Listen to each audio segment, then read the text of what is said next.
भिन्नक्षम दुई हृदय आज बांधी होइछंती गोटिए बंधन रे।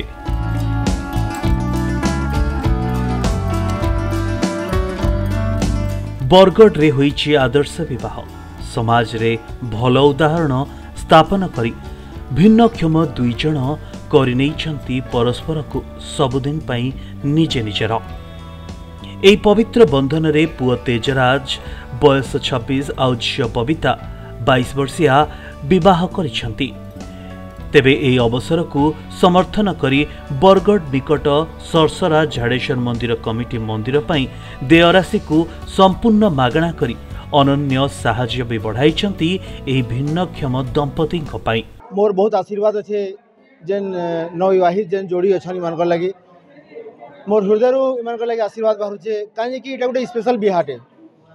स्पेशल अर्थ इटा न से माने दिव्यांग से स्पेशल न से स्पेशल इथि लगे चाहे बिहा थी टमाटे भी बर पक्ष कि वधु पक्ष खर्चा नहीं हबार। खर्चार अर्थ इटा जे आजकल बिहा दिन आप देखिए जेन के भी बिहा घर गले देखिए जे अनावश्यक खर्चा माने बहुत अच्छी से पैसा के हमें समाज थी भल काम थी हमें उपयोग कर पार्मा। इटा जौतुक रहित बिहाटे इटा सिर्फ जुड़े परिवार पारस्परिक प्रेम इटा गोटे कथा नहीं चालू ही आजका मी भगवान दुआ करमी बाबा जड़ के दुआ करमी ताको प्रार्थना करमी जे ये बिहा जेन बंधन है इटा अनंत काल तक चलू और ये जो जुड़े परिवार जेन मिलूछन आज इमानकर मेलटा सारा संसार लगे गोटे उदाहरण हो। मत बहुत बढ़िया खुशी लगुचे विवाह बंधन में बांधे जो सांसारिक जीवन यापन भी करबे मुई नातन भी देखमी बोली भावनाटे मोर अच्छे और मोर पु तार माने मुको बधिर है बोली मुई ना भावे। प्रत्येक काम रे से धुरंधर है। गोटे राजमिस्त्री है से चाष काम भी करसी पावर टेलर चलासी मोबाइल चलासी प्रत्येक काम रे से धुरंधर है। आमे तो बहुत खुशी आमर कमिटी जेन जिनिसटा आमे सौभाग्यर कथा जे आमे तांको सहयोगटे करि पालु जेनटा भी निमित्त मात्र से सहयोगटा आमे करि पालु सेथिर लागि आमे आमर कमिटी धन्य मने करछु।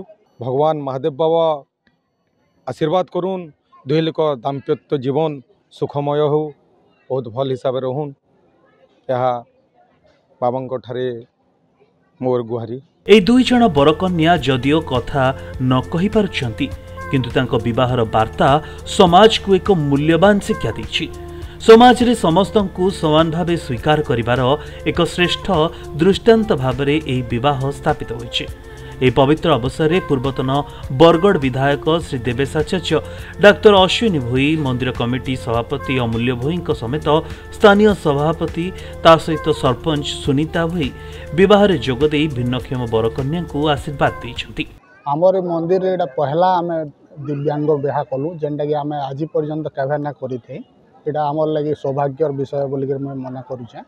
एटा बाबांकर आशीर्वाद रही बोली भी भावुछे। जेतकी दिन पर्यंत आमर मंदिर जेभे भी दिव्यांग माने ब्याह हेबे तांको पूरा मुक्त हिसाब रे आमे ब्याह करमु एवं आमर आरु पर्यंत जेतकी आमे आमर हेबा से हिसाब रे आमे तांको सहाय्य करमु। मत खुशी लगुच आमर अंचल युवक भाई मैंने सब आयोजन कर झाड़ेश्वर मंदिर पूजा कमिटी कर्मकर्ता माने अन्य भाई मैंने जगह बहुत सुंदर भाव में वैवाहिक आयोजन माने करिजन हिंदू धर्म अनुसार विवाह कार्य संपन्न होती उभय को वैवाहिक जीवन सुखमय शांतिमय हो एवं हसी खुशी परिवार संसार चलन ये आज दिन दिवस मोर शुभकामना जनाऊँ। बरगढ़ आनंद महापात्र रिपोर्ट प्रतिदिन टीवी।